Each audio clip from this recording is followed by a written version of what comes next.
اس وقت کی سب سے بڑی خبر کہ وزیر اعظم نے فیلڈ مارشل سید عاصم منیر کی بطور آرمی چیف اور چیف آف ڈیفنس فورسز تعیناتی سمری ایوان صدر بھجوا دی ہے۔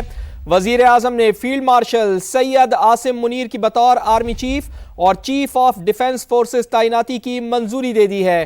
تو اہم ترین خبر، وزیر اعظم نے فیلڈ مارشل سید عاصم منیر کی بطور آرمی چیف اور چیف آف ڈیفنس فورسز تعیناتی کی سمری ایوان صدر بھجوا دی ہے۔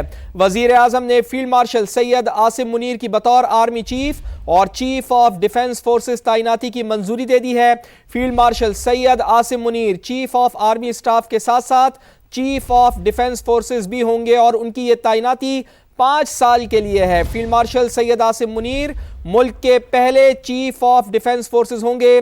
وزیر اعظم میاں شہباز شریف نے chief of air staff air chief marshal Zaheer Ahmed Babar Sidhu کی مدت ملازمت میں بھی 2 سال کی توسیع کی منظوری دے دی ہے۔ اس توسیع کا اطلاق ان کی موجودہ 5 سالہ مدت ملازمت کے مارچ 2026 میں مکمل ہونے پر ہوگا۔ تو بڑی خبر آ رہی ہے کہ وزیر اعظم نے فیلڈ مارشل سید عاصم منیر کی بطور آرمی چیف اور چیف آف ڈیفنس فورسز تعیناتی کی سمری ایوان صدر بھجوا دی ہے۔ وزیر اعظم نے فیلڈ مارشل عاصم منیر کی بطور آرمی چیف اور چیف آف ڈیفنس فورسز تعیناتی کی منظوری بھی دے دی ہے۔ نمائندہ خصوصی عثمان خان ہمارے ساتھ موجود ہیں۔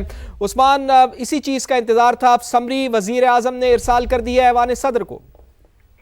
جی بالکل، یہ بڑی خبر کا انتظار کیا جا رہا تھا اور ایک جو کنفیوژن کی کریٹ ہو رہی تھی وہ اب دور ہو گئی ہے۔ وزیر اعظم شہباز شریف کی جانب سے فیلڈ مارشل عاصم منیر کی بطور چیف آف آرمی اسٹاف اور چیف آف ڈیفنس فورسز تعیناتی کی سمری منظور کر لی گئی اور اس کو باضابطہ طور پر اب اگلے مرحلے کے لیے ایوان صدر بھجوا دیا گیا ہے۔ Field marshal Asim Munir chief of army staff کے ساتھ ساتھ چیف آف ڈیفنس فورسز بھی ہوں گے اور یہ ان کی تعیناتی 5 سال کے لیے کی گئی ہے۔ فیلڈ مارشل عاصم منیر ملک کے پہلے چیف آف ڈیفنس جو ہے وہ مقرر کیے گئے ہیں اور جو اعلامیہ وزیر اعظم ہاؤس کی جانب سے جاری کیا گیا اس میں یہ واضح کیا گیا کہ وزیر اعظم شہباز شریف نے chief of air staff air chief marshal Zaheer Ahmed Babar Sidhu کی مدت ملازمت میں بھی 2 سال کی توسیع کی منظوری دے دی ہے۔ اس توسیع کا اطلاق ان کی موجودہ 5 سالہ مدت ملازمت کے مارچ 2026 میں مکمل ہونے پر ہوگا۔ تو یہ اہم تعیناتی ہے جس کا وزیر اعظم کی جانب سے منظوری دے دی گئی ہے اور اب یہ سمری صدر مملکت کو بھجوائی گئی ہے اور صدر مملکت آصف علی زرداری کی توثیق کے بعد باضابطہ طور پر ان تقرریوں کا نوٹیفکیشن جو وہ جاری کر دیا گیا تھا اور تمام افواہیں جو ہیں وہ اب دم توڑ چکی ہیں اور باضابطہ طور پر اس اہم تعیناتی اور تقرری کی باضابطہ طور پر منظوری دے دی گئی۔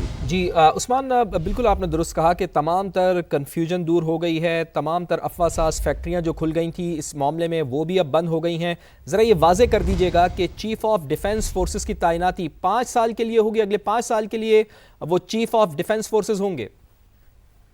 جی بالکل اسی طرح ہی ہے۔ جو منظوری دی گئی ہے وزیر اعظم کی جانب سے اس میں یہ واضح طور پر لکھا گیا ہے کہ فیلڈ مارشل عاصم منیر جو ہیں وہ چیف آف آرمی اسٹاف کے ساتھ ساتھ چیف آف ڈیفنس فورسز بھی ہوں گے اور چیف آف ڈیفنس فورسز کی جو تعیناتی کی مدت ہے اس کو 5 سال کے لیے رکھا گیا ہے۔ تو یوں فیلڈ مارشل عاصم منیر جو ہیں وہ پہلے چیف آف ڈیفنس فورسز ہوں گے اور یہ تعیناتی 5 سال کے لیے کی گئی ہے جس کا باضابطہ طور پر آج یہ بتایا جا رہا ہے کہ نوٹیفکیشن کسی وقت بھی آج رات میں یا کل صبح جو ہے وہ جاری کر دیا جائے گا، جو کہ وزیر اعظم نے منظوری دی ہے اور صدر اس کی توثیق کریں گے اور توثیق کرنے کے بعد باضابطہ طور پر جو عہدہ ہے اس کی میعاد جو ہے وہ شروع ہو جائے گی اور یہ تعیناتی 5 سال کے لیے رکھی گئی ہے جس میں فیلڈ مارشل عاصم منیر کو چیف آف ڈیفنس فورسز جو ہے وہ تعینات کر دیا گیا ہے۔ ٹھیک ہے، ساتھ ہی رہیے گا۔ عثمان خان نمائندہ خصوصی ہمیں اس بڑی ڈیولپمنٹ سے آگاہ کر رہے ہیں۔ بہت بڑی خبر کہ وزیر اعظم نے فیلڈ مارشل سید عاصم منیر کی بطور آرمی چیف اور چیف آف ڈیفنس فورسز تعیناتی کی سمری ایوان صدر بھجوا دی ہے۔